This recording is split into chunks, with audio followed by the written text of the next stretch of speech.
let's disassemble the old cover. The reason I had to buy a new one is this. From this side, left side of the cover, was a part of it was broken off during disassembly by the previous owner, and I found out that this part is actually necessary for holding the dust collection ports, so I decided to invest a little money and buy new ones, as I haven't seen this to be recoverable. So let's go. Let's take off the handles. Be careful because there's a spring inside. So let's put the spring aside, this lever aside, the safety switch also with a spring aside. Now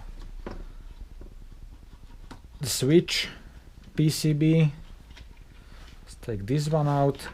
The lasers are already out.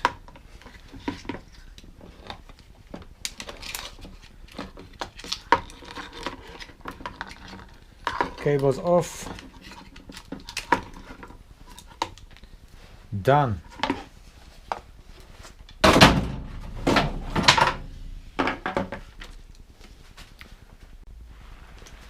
Okay, so let's look at the new ones. Oh yeah.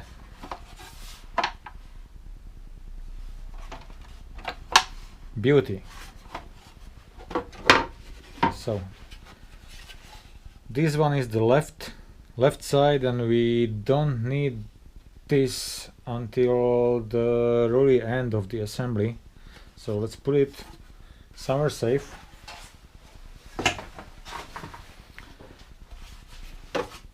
And let's work with this one.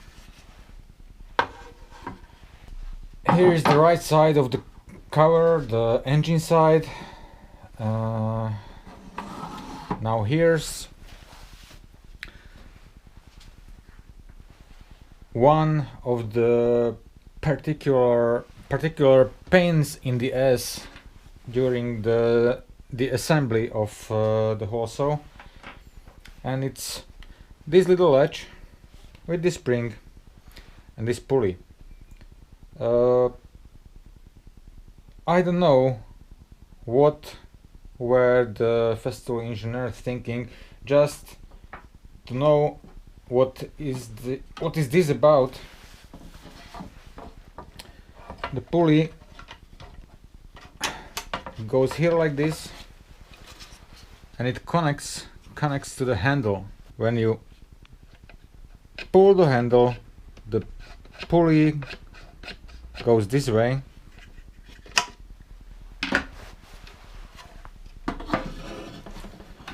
and here comes our little latch. Sorry about that. Which is like here, it goes pushed here, and when it's pushed to that side,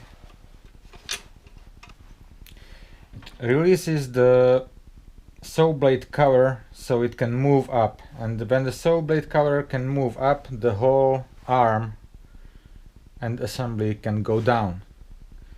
So without pulling the trigger you cannot move the motor. Now it's a clever idea and really neat safety feature, but it's evident that it was only added later, and they didn't really bother with changing the design of the cover itself. So it became a huge pain in the butt, because this tiny spring goes to this latch like this, is not held by anything, and it really likes to jump off on you. Yesterday when filming, it fell off and I spent an hour looking for it. So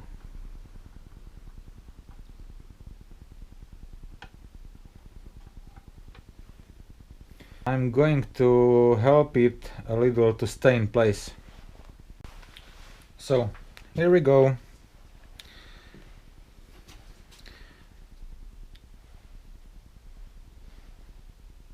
Let's hot glue it in place, why not?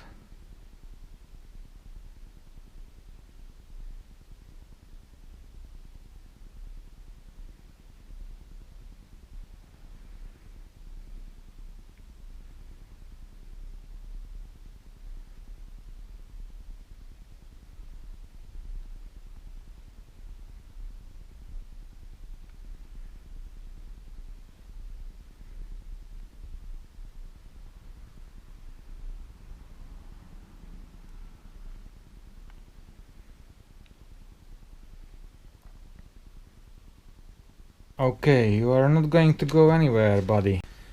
So, with this spring glued to the ledge, one thing you wanna watch out.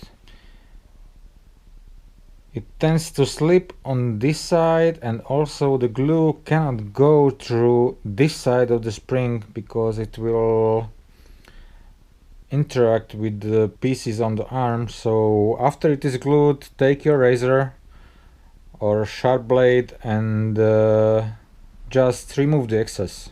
It's no problem. Okay, let's go and assemble it. So the ledge goes here like this, spring over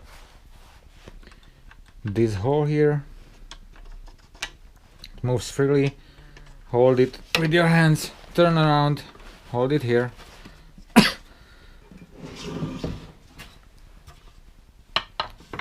Let's insert the cover.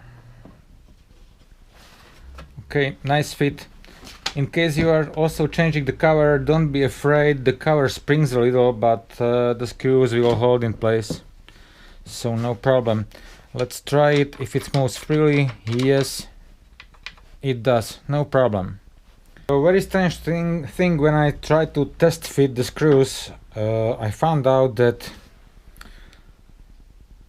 all of the holes, I don't know how much you can see that, probably not much, but all of the holes are unthreaded.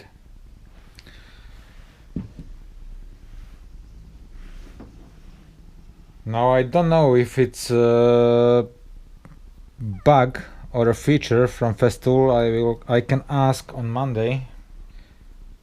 Anyway, very strange. So I don't have any other chance like take my threader and thread the holes myself. Okay, so back again. Very strange situation with those missing threads. I solved it somehow, but I believe it's a flaw of this particular part. But don't forget, if you happen to get into a situation like this, don't forget to check it before assembly and maybe spare some time. A particular problem was this thread. It's an M5 thread, all the others are M4. This thread is very close to this part, so the standard threading tool didn't fit straight into the hole, and even though the thread only needs to be as long as, I don't know, maybe as 10 millimeters, maybe less, I needed to take an adjustable wrench and thread it in quarter turn by quarter turn. Anyway, I tested it and the thread looks okay, so it will serve its purpose. So let's continue with the assembly.